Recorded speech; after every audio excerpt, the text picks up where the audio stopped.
So we are delighted to be with Tony Nader. That is such a personality in Hollywood and a neuroscientist well known all over the world because of his studies about transcendence and meditation. So, Mr. Nader, can you please tell us why you are here at the 79th Venice Film Festival? I was invited to receive an award, the Better World Award from the Better World Fund, and it's a joy to be here. And we'll be discussing sustainability, consciousness, and meditation, and the importance of these aspects for making the world better and making life work for everyone. And how did you develop all your studies about all the good things about meditation? I am basically a medical doctor, neurologist, and a scientist. And I learned these techniques from the ancient tradition of yoga, in fact, that was brought to light by Maharishi Mahesh Yogi. And these techniques have been there for thousands of years.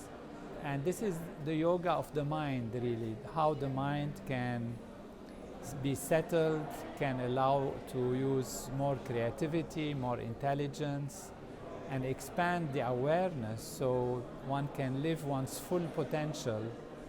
And this has implications in all fields. In arts, it opens the possibility of a greater range of colors, of thoughts, of feelings, of creativity.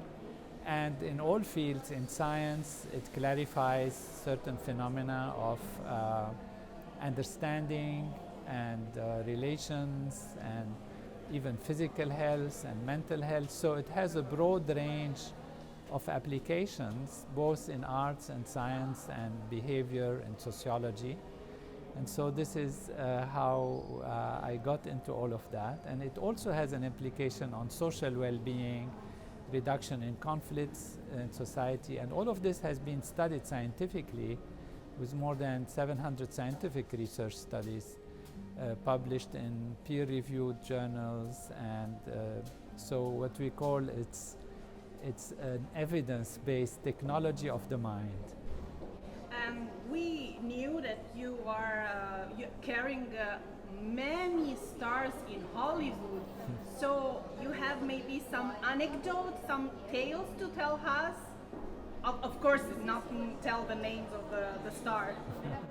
Yes, many producers and directors and actors, they feel they need creativity, they need new ideas, and sometimes they face, like directors can face even questions about costume, about decisions that require some deep attention. And what we have found is that they say that when they meditate and they transcend, they go deep within themselves, they find the solutions coming naturally.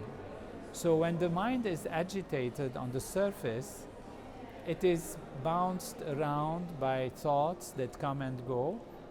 And this program allows the mind to settle down and rest deeply within. And as this rest happens, then there is greater clarity of vision, and ideas come, and creativity is expressed in a much clearer way. It's like when you are well rested in the night, for example. In the morning you are fresh and you have better ideas, you have able to find solutions to the problems you are facing. If you are tired and you didn't sleep well, then you are overwhelmed by small things and you are not able to find solutions to the even simple things in life. So this technique, morning and evening, practiced for 20 minutes, it's a mental technique, allows the mind to be so settled and so quiet that one can really use one's full potential, full creativity. And we have seen scientifically that the whole brain is activated. There is a great coherence between different parts of the brain. And that is how we can explain that we are using more of our full potential rather than less. Because in stress, we narrow our vision. Our vision becomes very small and focused on small things, and we forget to have a broad understanding. What we do in this meditation is expand awareness, expand consciousness, which is something new in understanding, but very old in practice. It comes from very old tradition. Is it such a trip into the deep of soul, or what? I'm just wondering how this technique works.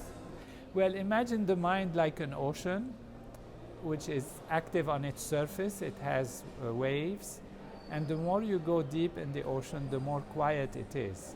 Now imagine that a thought is like a small bubble that comes from the depths of the ocean and rises up. As it rises up, it becomes bigger and bigger until it reaches the surface, and there you are aware, oh, I have a thought, but you don't know from where this thought comes.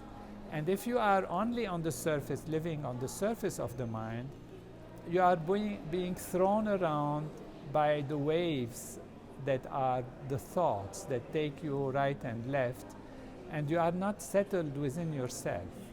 So this technique, what it does is allow the mind to settle down to the depths of the ocean. So as you dive inside yourself, so you call it a trip, it's it's a journey, let's call it, towards the inner self, towards who we truly are inside. And as we dive in, the mind settles down, which means becomes quieter and quieter and quieter until it reaches very deep silence, yet it remains awake within. So it's a very restful awareness state. So the state of being very calm, very peaceful, very settled, but at the same time very alert, very awake. And that settled state, with awakening, with wakefulness, allows us to see more clearly and more broadly rather than being narrow in our vision. We say narrow vision or small-mindedness or limited awareness, and these are not helpful for progress and for making right decisions. Could you tell us something more about this joint venture with David Lynch Foundation?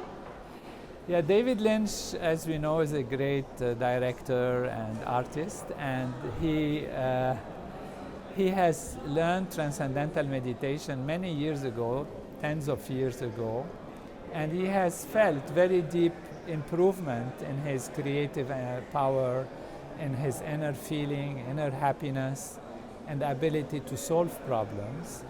And so he created a foundation that helps to teach transcendental meditation in schools, for underprivileged environments, even for prisons, and now even we are using it for hospitals, in big hospitals in the United States, for doctors and nurses and hospital workers who have been under big stress from the COVID pandemic, and many have been unable to sleep, they have anxieties and depression. So the healers themselves, the health professionals, needing help. And so they have found, and this is scientifically followed up now, that transcendental meditation helped them to be healed themselves. And the research has shown that there is decreased depression, decrease in anxiety, better sleep, and improvement in all indicators. So this is the David Lynch Foundation is doing all of this with the help of the programs that we give them and the teachers that we supply them. Maybe we have to make it clear that this is scientific knowledge and not just pseudo science. Could you please say something more about that? Yes, it's scientific in the sense that you do not need to believe in it in order for it to work. It is not complicated. There is no faith in it, no philosophy to understand. It's like a technique, like you do exercise, it's a technique. Move your arm like this, move your arm like that. Now you have to learn how to let the mind settle down. So it's not a contemplation, which means trying to think about subjects or to manipulate the brain.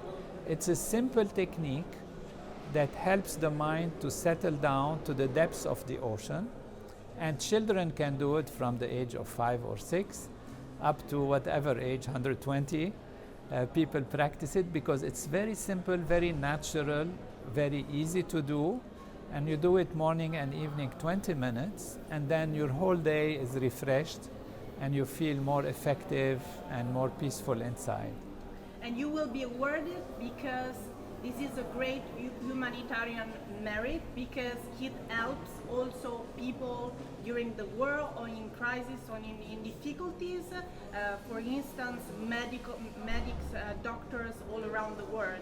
Can you please say something more about the award that you're going to take tonight? Yes, it is because I am leading this program now in the world. Even though I didn't create it, it comes from a very ancient tradition, mainly yoga tradition of the mind. But I'm leading this program in the world, and the scientific research has shown the effectiveness for students, intellectual abilities, better grades at school. For health, there is many factors that improve individual health. For example, a study that has done over 5 years has shown that people who have heart attack or stroke or cardiovascular disease, they have 66% more longevity if they practice this technique. And so it actually saves lives and behavior improves. We have it in schools that have difficulties and problems and fighting. And it has shown that there is great rehabilitation, decrease in crime, decrease in accidents of the road.